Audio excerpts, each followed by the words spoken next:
like to welcome you here today for the February 2021 video of the Golden Rosy Cross.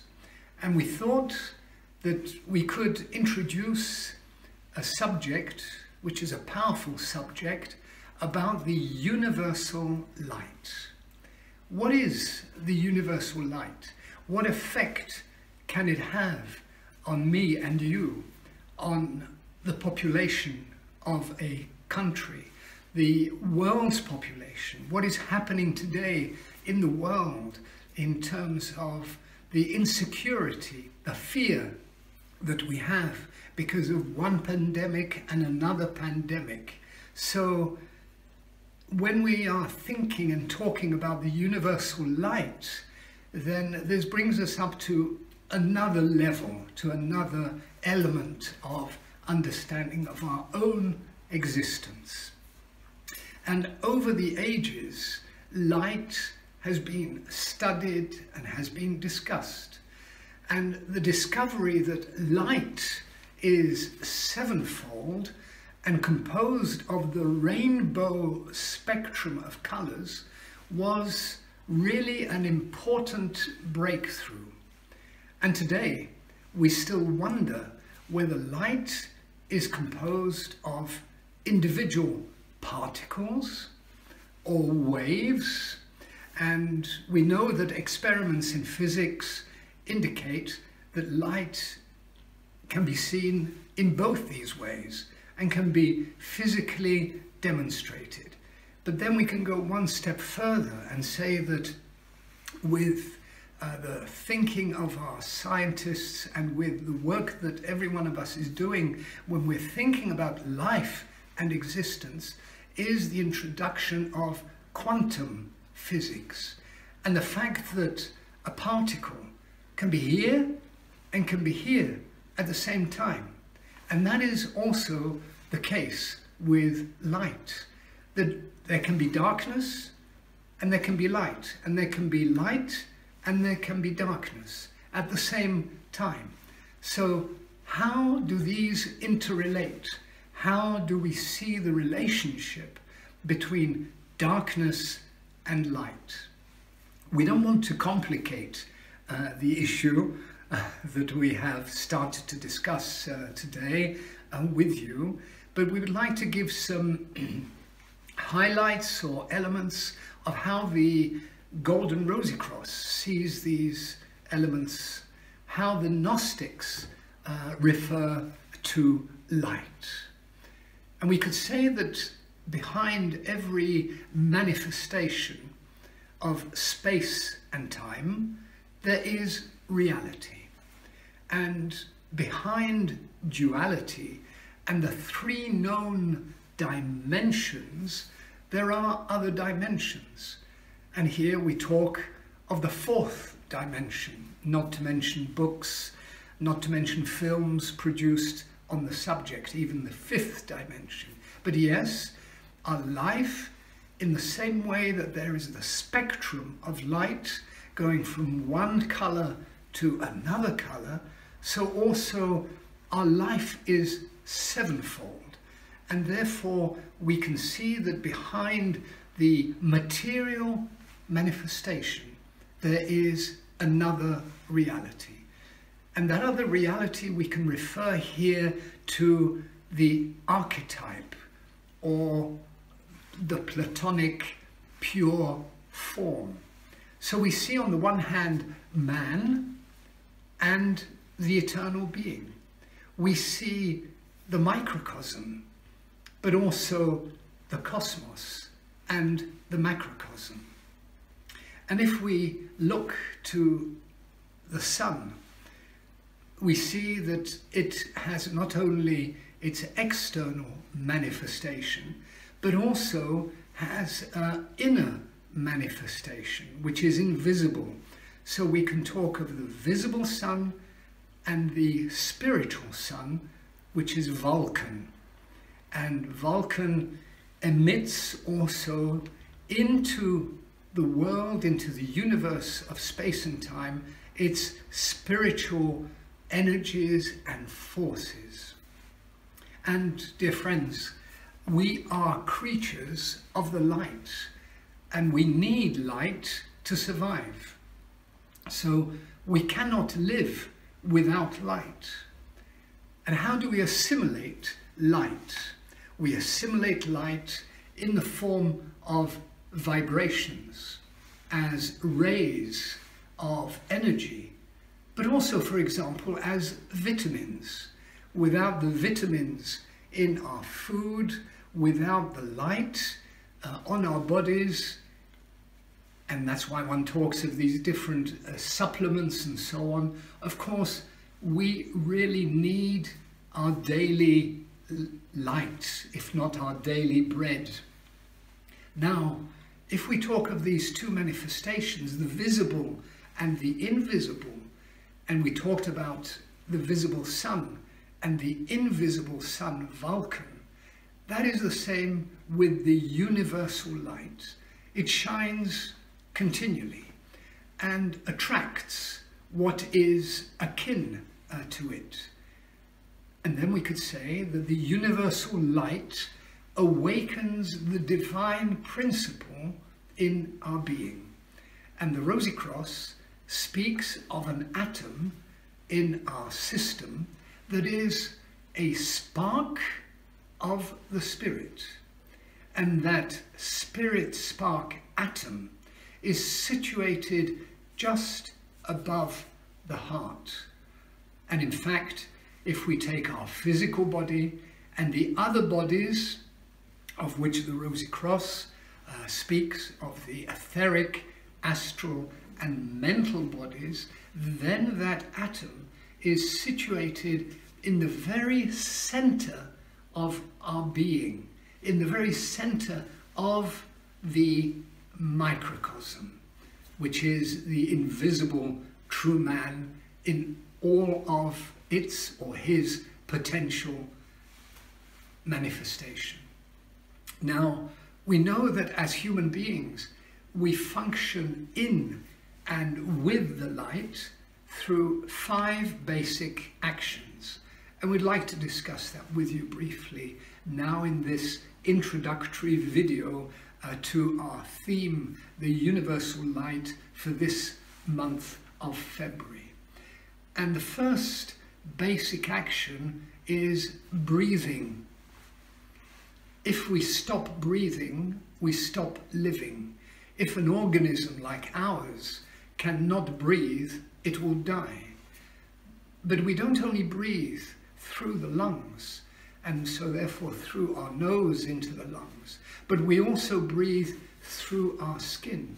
We breathe through all the cellular structures within our body.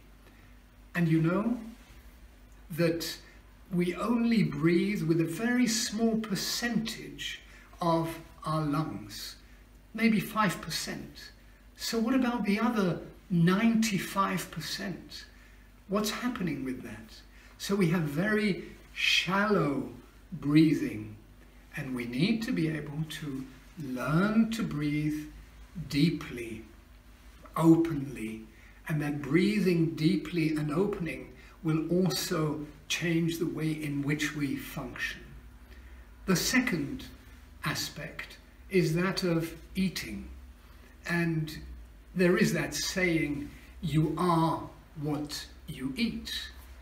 And then it is left up to every one of us to think about it and to say, yes, in fact, how I eat, where I eat, what I eat is so essential to the functioning of not only our physical body, but also our consciousness, and also those bodies we have just enumerated. So we see, yes, in the complexity of the human being, all these elements and organs are essential, not only to live from A to Z, from A to Z, in terms of the duration of our life, but also how we can use that life to link the visible with the invisible. How can we link ourselves with these other dimensions? We've talked about eating, but of course, drinking is very important in terms of satisfying our bodily needs. So water is an essential element that replenishes and gives energy and force to our body. And we've mentioned 3 functions.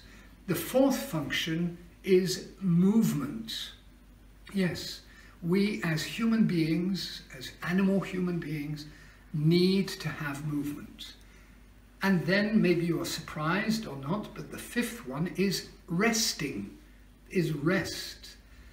We live in a world of fast food, of fast action, of incredible stress that is affecting every layer of society, not depending on how much income you have, how many children you have, but depending on our state of consciousness. How do we adapt to this world of stress, of fast living? And how can we move into rhythm and harmony? Well, we could say that the way to achieve that rhythm and harmony takes place if we open ourselves, if we truly open ourselves to the light, to that force within, to that principle of which we have spoken. And this is a subject or a theme which is linked to the universal light, and that is soul healing. So how can we move into true soul healing? And then the question is not so much about healing, but what is the soul? And we can say that the natural soul is composed of 5 fluids. The blood, which we know in parts because we see it, is visible, because it is not only physical, but it is also etheric. We have the nervous system through our body. We have the hormonal system, which means all that is in terms of our glandular endocrine secretion. We have the spinal column, which we can call the serpent fire system. And then we have also the consciousness.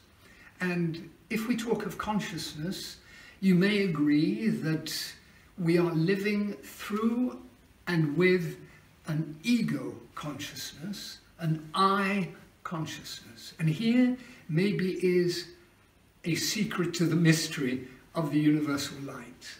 How can we move from a natural soul to a living soul? And of course, you would agree that it is a process of purification.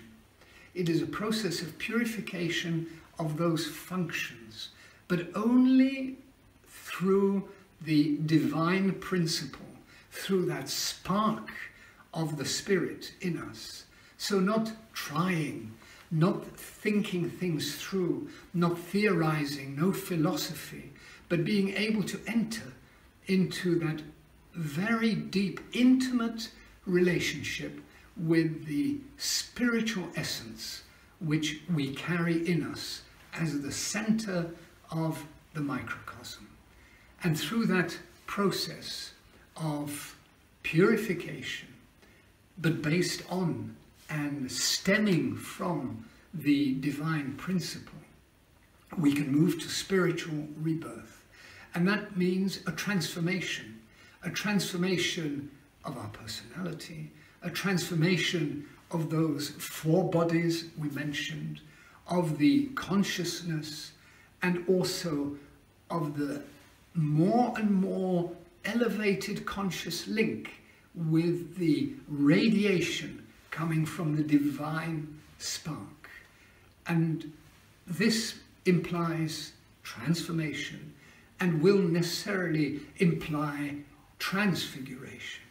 So when we say that wisdom heals the world, it is not wisdom of the intellect, it is not wisdom of philosophies or dogma or beliefs, but it is the wisdom of the heart, to begin to think with the heart, to create that unity between head and heart.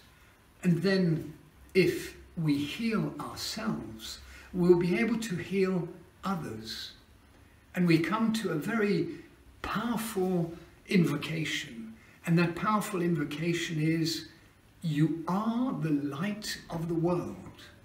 So if we introduce through that spiritual principle in our being, light into the world, if we can say into darkness, then the wisdom which is related to that and the transformation which is implicit in it, transfiguration takes place.